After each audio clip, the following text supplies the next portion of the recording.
Nilagdaan ni Pangulong Ferdinand Marcos Jr. bilang batas ang Republic Act No. 11962 o ang Trabaho para sa Bayan Act sa Palasyo ng Malacanang nitong Miyerkules, Setyembre 27. Sa kanyang talumpati, sinabi ni Pangulong Marcos na ang naturang batas ay naglalayong tugunan ang kawalan ng trabaho, underemployment at iba pang hamon sa labor market. Nakatuon din ang batas sa pagpapabuti ng kakayahang makapagtrabaho at pagiging mapagkumpetensya ng mga manggagawang Pilipino. Ito ay sa pamamagitan ng mga hakbangin para sa upskilling at reskilling at suportahan ang mga micro, small at medium enterprises at industry stakeholders.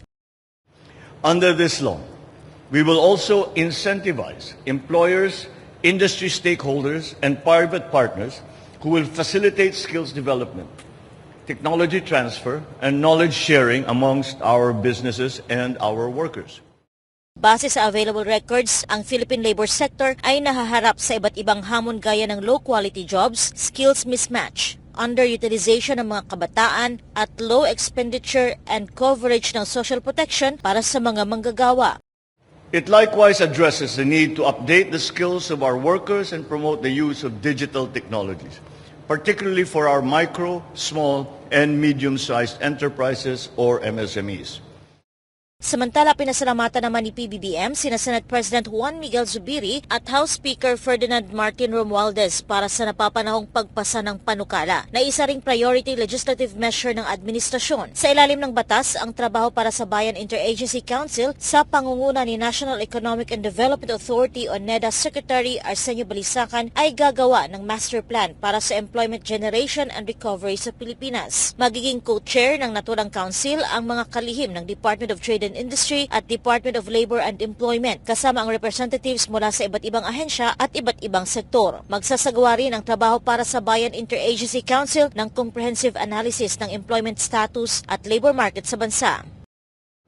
I likewise enjoin the DOLE and the NEDA to harmonize the Labor and Employment Plan 2023 to 2028 and the Trabaho para sa Bayan Plan to ensure that all government efforts and resources will be effectively and efficiently managed. Tutulungan din ng Konseho ang local government units sa pagpaplano, pag-devise at pagpapatupad ng employment generation at recovery plans and programs sa loob ng kani-kanilang lokalidad na nakahanay sa Trabaho para sa Bayan Plan. All government agencies, including LGUs, are enjoined to cooperate and coordinate with the Council to ensure the effective integration of the plan into their policies and programs.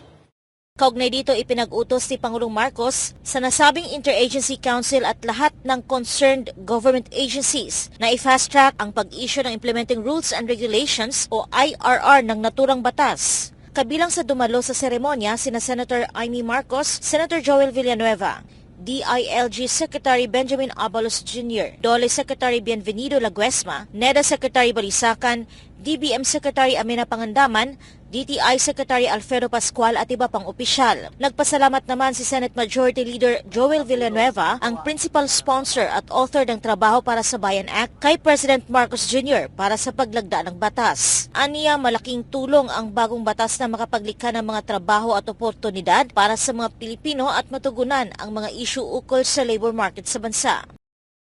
Mismong ang Pangulo ay pinamamadali na ang IRR nang sa ganon ay ito po ay maipatupad sa lalong madaling panahon at makatulong sa paggawa at paglikha ng trabaho. Magkaroon tayo ng one whole government approach in creating jobs in coming up with a master plan.